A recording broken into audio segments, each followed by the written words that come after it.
देखिए आम्बुवाची, आम्बु का मतलब जल और वाची का मतलब फ्लो, मूवमेंट, प्रकृति का मूवमेंट, जल का प्रवाह, माता की शक्ति की ऊर्जा।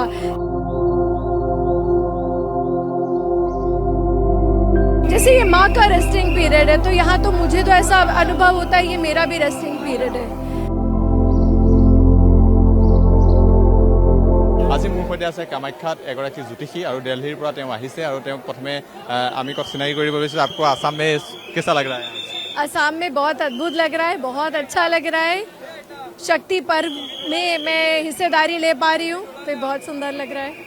आपका बारे में थोड़ा सा बताइए। आपका मैं एस्ट्रोलॉजर हूँ, मैं दिल्ली से हूँ और माँ कामाख्या जी की इच्छा से मैं कई बार उनके पॉडकास्ट करती आ रही हूँ और मैं रिसर्चर और सर्चर दोनों ही आप कह सकते हैं इस सब्जेक्ट पर और माता के ऊपर 10 महाविद्याओं पर मैं हमेशा चर्चा भी करती हूँ और चैनल पर आती हूँ। आप माँ कामाख्या के ऊपर भी चर्चा करते हैं? जी बिल्कुल। आपने क्या समझता है कि कैसा लगता है माँ कामाख्या के बारे में? आपने क्या क्या रिसर्च किया है? देखिए माँ कामाख्या के बारे में अगर हम पहली बात तो हम जितना बोले वो कम है। उसका कारण ये है कि ये सब अनुभव है।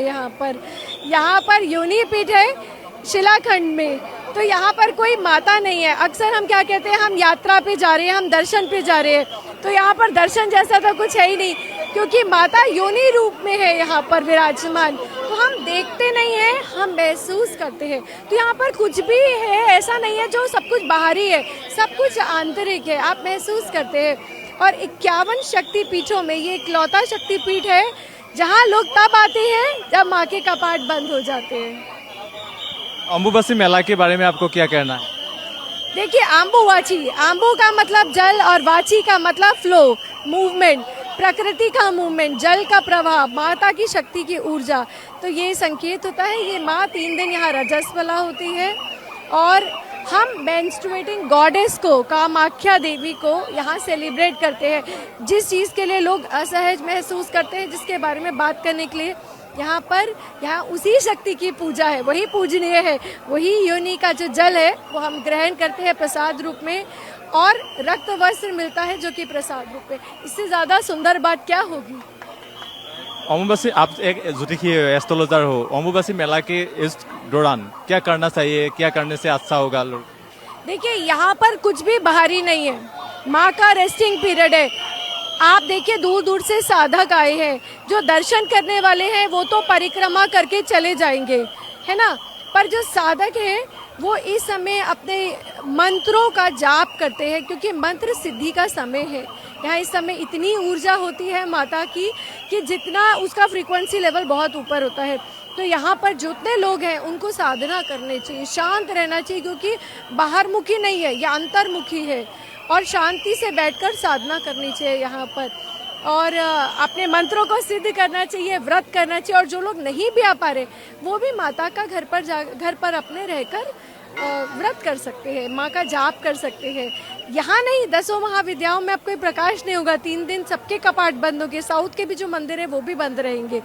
जहाँ जहाँ देखिए शक्तिपीठ जहाँ है वहाँ पर माता अब विश्राम करिए। और माना जाता है कि 51 शक्तिपीठों की ऊर्जा इस समय आम्बुवाची के दौरान अंदर गर्भगृह में होती है और माँ सती का रूप लेती है और हम सबको आशीर्वाद देती है। आप कब तक रहोगे यहाँ पर? जी हम आने का तो हमेशा टिकट करते हैं, जाने का फ्लाइट का भी बिल्कुल नहीं किया।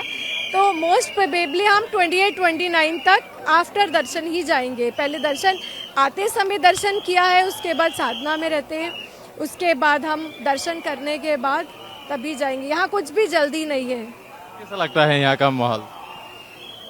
देखिए जैसे ये माँ का रेस्टिंग पीरियड है, तो यहाँ तो मुझे तो ऐसा अनुभव होता है ये मेरा भी रेस्टिंग पीरियड है। तो हम जब अपने दिल्ली पहुँचते हैं तो हम काम में लग जाते हैं, पर जब भी यहाँ पर हर महीने यहाँ पर आते हैं, जब भी यहाँ पर आते हैं तो ऐसा लगता है जैसे हम स्वयं विश्राम कर रहे हैं माँ की गोद में।